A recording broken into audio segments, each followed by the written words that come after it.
दोस्तों welcome to Dhruv maths and reasoning academy.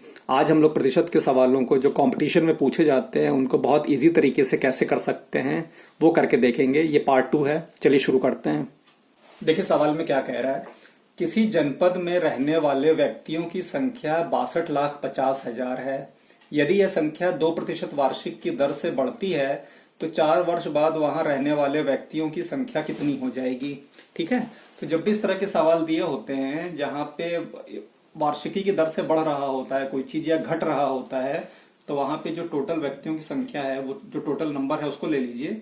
62,50,000 है into, क्योंकि ये बढ़ रहा है 2% वार्षिक की दर से तो 1 प्लस 2/100 कर लेंगे। इसको प्रतिशत जो दिया है उसको हमने अपॉन 100 कर लिया। ठीक है, चाहे 2% लिखिए चाहे 2/100 लिखिए, वही चीज होती है ना। अब इसको क्योंकि 4 वर्ष का पूछ रहा है तो इसको 4 बार ऐसे ही लिखेंगे। 1 + 2/100, ठीक है, फिर 1 + 2/100 और फिर 1 + 2/100। इसको आप और सिंप्लीफाई कर लीजिए तो ये कितना हो जाएगा। ये हो जाएगा 102/100। नहीं कर देता हूं मैं नीचे। 62,50,000 इंटू 102/100 इंटू 102/100 इंटू 102/100 इंटू 102/100। ठीक है, इसको सिंप्लीफाई कर लेते हैं। 2 से कट जाएगा, ये 51 बार में, 50 बार में कट जाएगा। सेम ऐसे ही सारे कट जाएंगे ना। 51, 50, 51, 50, ये भी हो जाएगा 51, 50, कट गया। 4 0 से 4 0 कट जाएंगे। 1 2 3 4, 1 2 3 4, 5 × 25, 25 125, 25 625, 625 से 625 कट जाएगा। तो ये आपका कितना हो गया, 51 × 51 × 51 × 51। इसका गुणा कर लीजिए तो 51 को 50 + 1 लिख सकते हैं। ठीक है, इनटू कितना आएगा उतना यहाँ पे भी कर देंगे तो ये हो जाएगा आपका 5 × 5 25। ठीक है, 2550 + 51। ठीक है, इसको ऐड कर दीजिए तो कितना हो जाएगा ये 2601।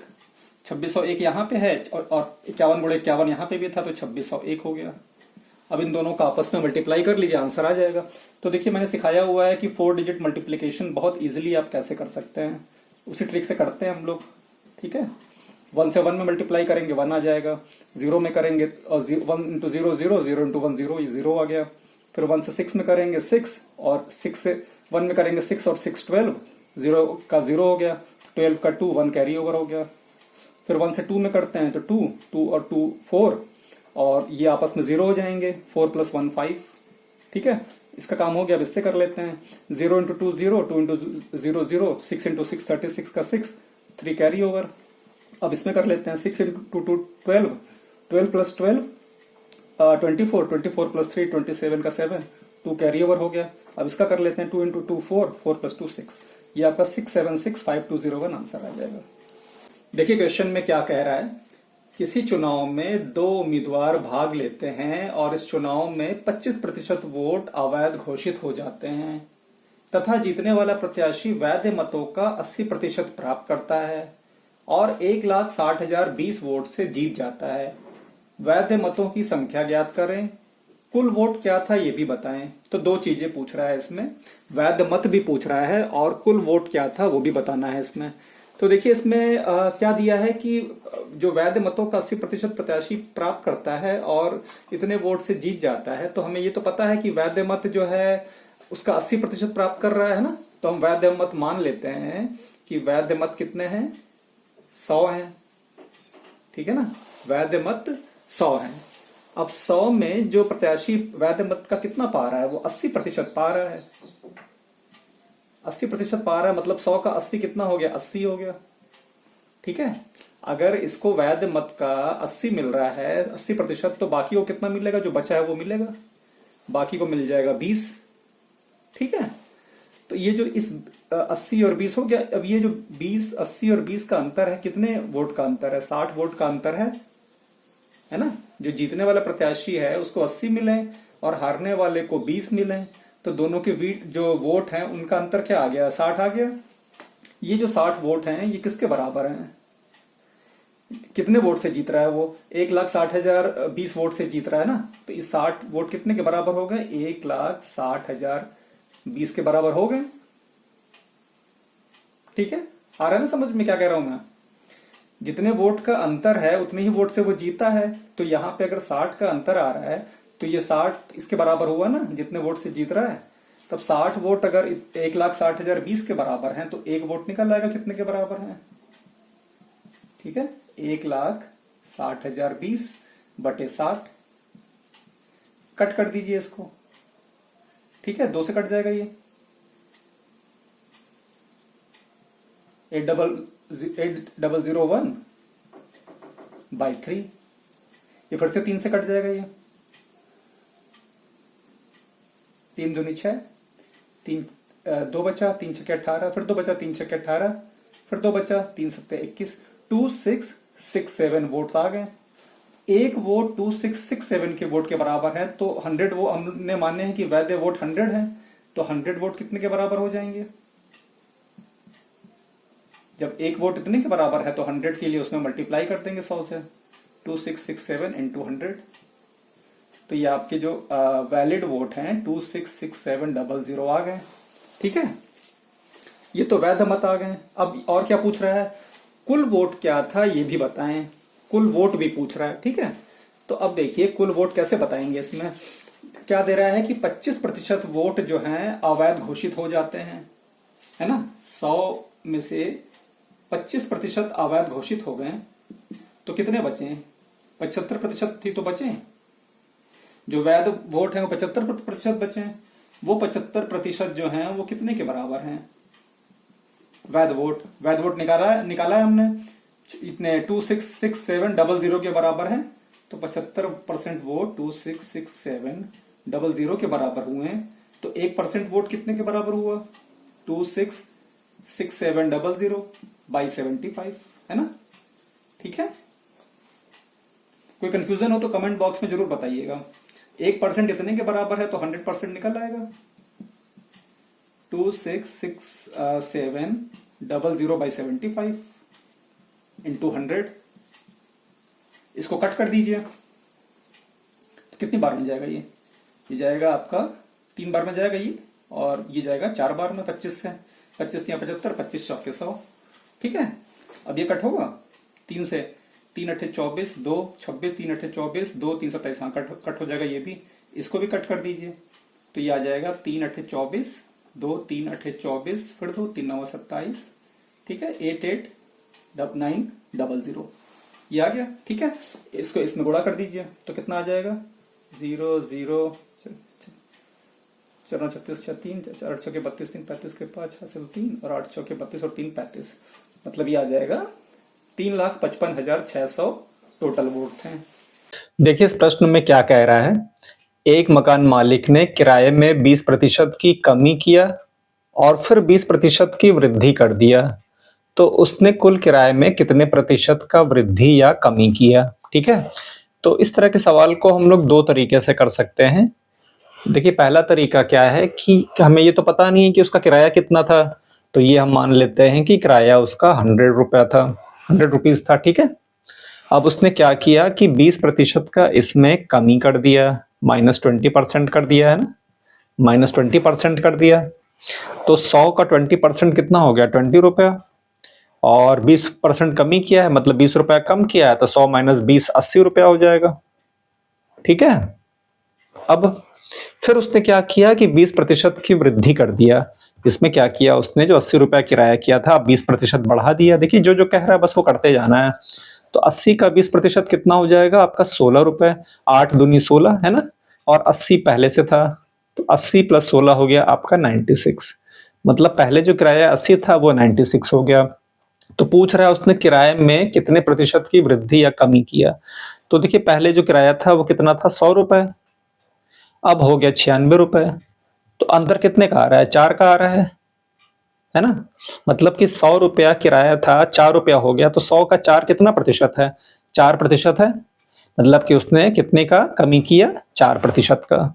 ठीक है, 100 से कम आ रहा है, 4 आ रहा है ना। अगर ज्यादा होता तो फिर उसने वृद्धि किया होता, पर कम आ रहा है इसलिए उसने 100 से ये 4% का कमी किया। अब देखिए इसका एक और तरीका है, इसका फॉर्मूला होता है, वृद्धि का फॉर्मूला भी होता है।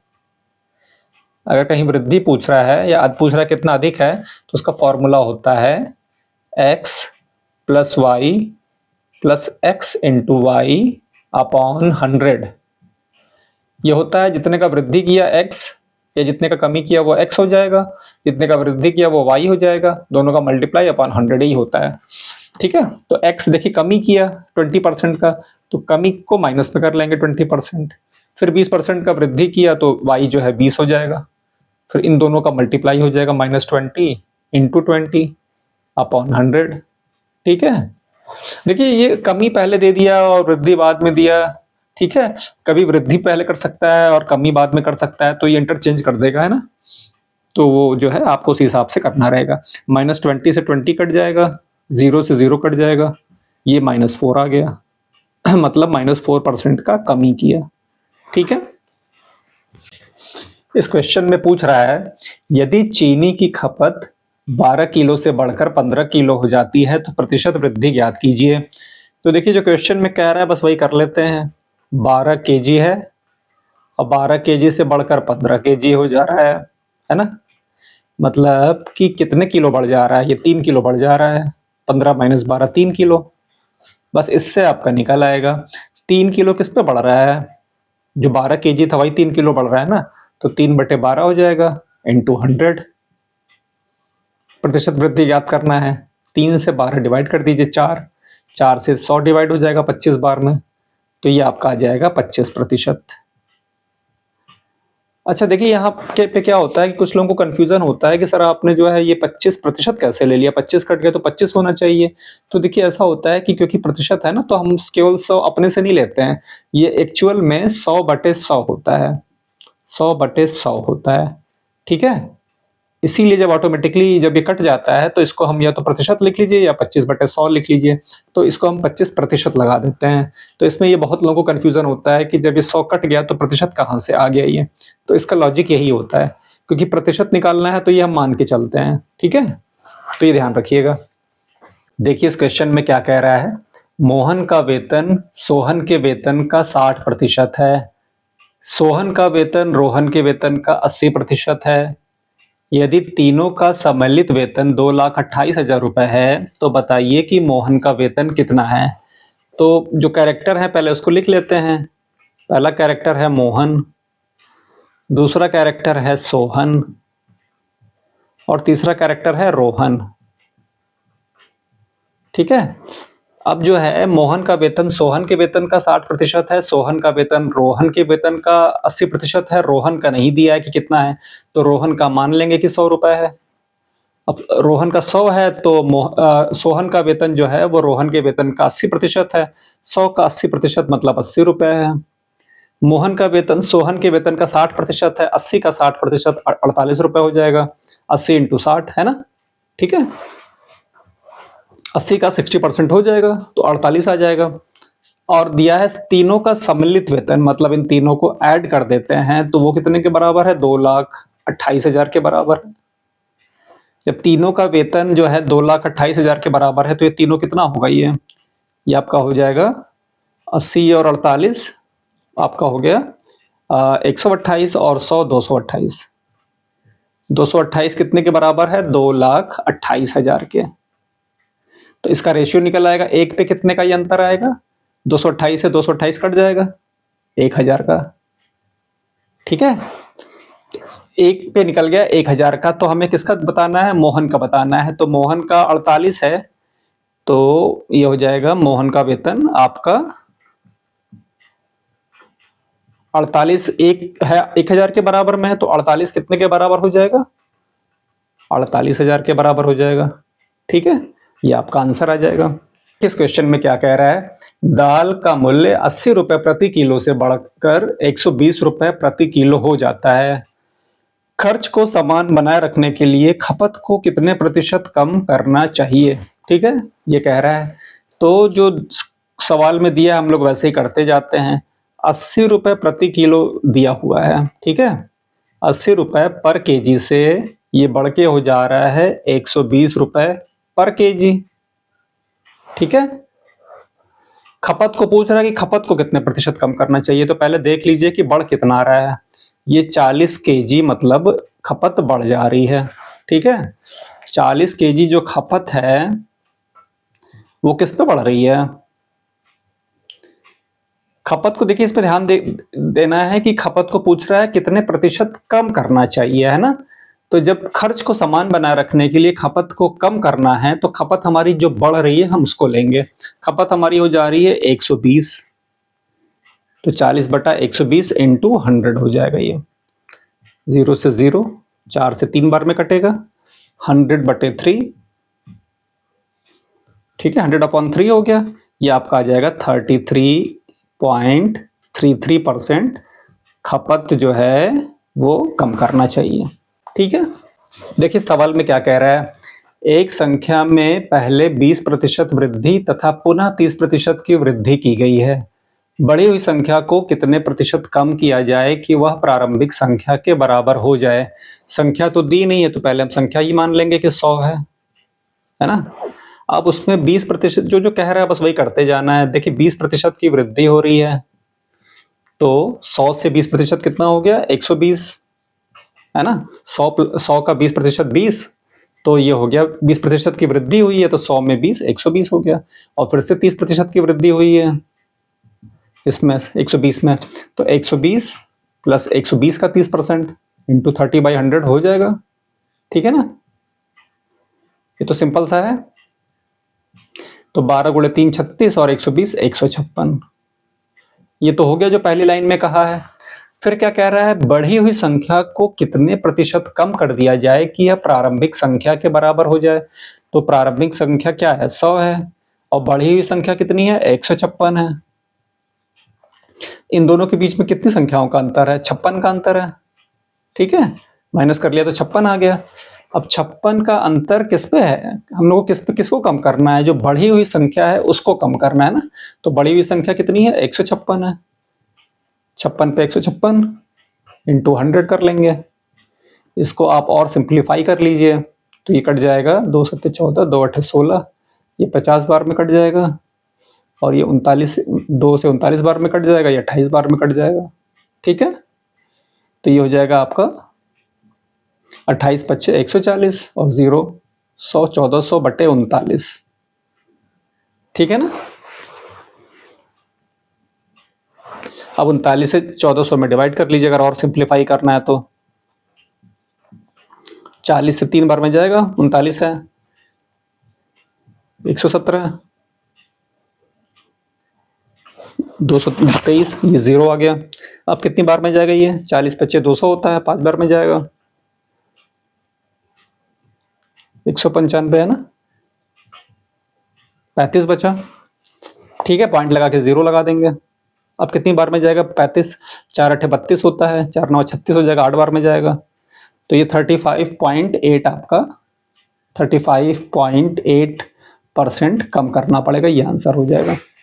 इस सवाल में क्या कह रहा है, एक परीक्षा में एक विद्यार्थी को 540 अंक प्राप्त हुए जो पूर्णांक का 90% है। यदि दूसरे विद्यार्थी को उसी परीक्षा में 80% अंक प्राप्त हुए तो दूसरे विद्यार्थी को उस परीक्षा में कितने अंक प्राप्त हुए, ठीक है। तो क्या दे रहा है इसमें, विद्यार्थी को 540 अंक प्राप्त हुए, है ना, 540 अंक प्राप्त हुए हैं। वो क्या बता रहा है कि पूर्णांक का किसके बराबर है, जो कि पूर्णांक का 90% के बराबर है, ठीक है। मतलब कि 90%, 540 90% कितने के बराबर हो गया, ये 540 के बराबर हो गया। तो 1% निकल आएगा ना, 1% कितने के बराबर होगा, 540/90, 1% 6 के बराबर होगा, ठीक है। 1% 6 अंक के बराबर होगा। 80% मिले हैं दूसरे विद्यार्थी को, तो जब 1% 6 अंक के बराबर है तो 80% कितने के बराबर होगा, निकल आएगा 80 गुणे 6, 480, 480 अंक मिलेंगे उसको। 480 अंक मतलब दूसरे विद्यार्थी को मिले, बस हो गया आपका। मन्नू और रंजन के वेतन का योग 12,000 रुपए है। मन्नू अपने वेतन का 80% और रंजन अपने वेतन का 60% खर्च करता है। यदि उनकी बचत समान है तो रंजन का वेतन कितना है? ठीक है, दोनों की बचत बता रहा है समान है और दोनों के वेतन का प्रतिशत अलग अलग दिया हुआ है। तो इस तरह के क्वेश्चन में हम मान लेते हैं कि मन्नू का जो वेतन है वो x है, मन्नू का वेतन जो है वो x है और रंजन का जो वेतन है उसको y मान लिया जाए। देखिए, ये आप बिना माने भी कर सकते हैं, लेकिन ये मैं बता रहा हूँ ताकि स्टेप्स आपको समझ में आ जाए, फिर जब आप सॉल्व करेंगे तो डायरेक्ट भी कर सकते हैं, इसको मानने की ज़रूरत नहीं है, ये तो मेंटली कैलकुलेशन होती है, ठीक है? पर क्योंकि आपको अच्छे से समझ में आ जाए इसलिए मैं ऐसे करके बता रहा हूँ। तो मन्नू का वेतन x हो गया, रंजन का वेतन y हो गया। अब देखिए, ये अपने वेतन का 80% खर्च कर दे रहा है मन्नू। अगर 80% खर्च कर दे रहा है तो मतलब 20% बचा रहा है। और रंजन कितना खर्च कर रहा है? 60%। तो ये कितना बचा रहा है? 40%। अब दोनों का दिया है कि बचत समान है, मतलब मन्नू का वेतन x का ये 20% बचा रहा है और जो इसकी बचत है वो y के 40% के बचत के बराबर है ना? तो का मतलब इनटू होता ही है, 20 से 40 कट गया, मतलब x जो है वो कितने के 2y के बराबर है, इसका मतलब डबल है ना? मन्नू का वेतन रंजन के वेतन से डबल है। अब क्या है, बस इसको सॉल्व कर लीजिए। मन्नू और रंजन के वेतन का योग दिया है, मतलब x और y को मिला के कितना दिया है? 12,000 दिया है और x के वैल्यू 2y पता ही है आपको, तो 2y प्लस y बराबर 12,000। ठीक है, मतलब 3y बराबर 12,000 हो गया। तो y की वैल्यू आ जाएगी ना, 3 से डिवाइड हो जाएगा ये 12,000, 4,000, मतलब मन्नू का वेतन रंजन का वेतन हो जाएगा 4,000 रुपए, जो कि माना हुआ था। बस हो गया आपको, ठीक है? देखिए इस क्वेश्चन में क्या पूछ रहा है, राजीव की आय प्रतीक की आय से 25% कम है, तो प्रतीक की आय राजीव की आय से कितने प्रतिशत अधिक है? तो पहले तो जो कैरेक्टर है उसको लिख लीजिए। पहला कैरेक्टर है राजीव और दूसरा कैरेक्टर है आपका प्रतीक, ये दो कैरेक्टर हैं। राजीव के आय प्रतीक की आय से 25% कम है, तो अगर प्रतीक की हम मान लेते हैं कि 100 है तो राजीव की कितनी हो जाएगी? 75 हो जाएगी। 25% कम, इससे इसका 25% 25 हो जाएगा, 100 में से 25 माइनस करेंगे तो 75 आ जाएगा। ठीक है, अब पूछ रहा है कि प्रतीक की, अब दोनों में डिफरेंस पहले ले लीजिए, अब दोनों में अंतर कितने का हो गया? 25 का अंतर हो गया। ठीक है, अब पूछ रहा है कि प्रतीक की आय राजीव की आय से कितने प्रतिशत अधिक है, तो जितना अधिक है, डिफरेंस जितना है 25 का अंतर है, और किससे निकालना है? वो राजीव की आय से निकालना है ना? तो 25 डिवाइडेड बाई 75 इंटू 100, 3 बार में कट जाएगा ये, 100/3 हो जाएगा, 100/3, और ये हो जाएगा 33.33%। इतने परसेंट उसकी आय अधिक है।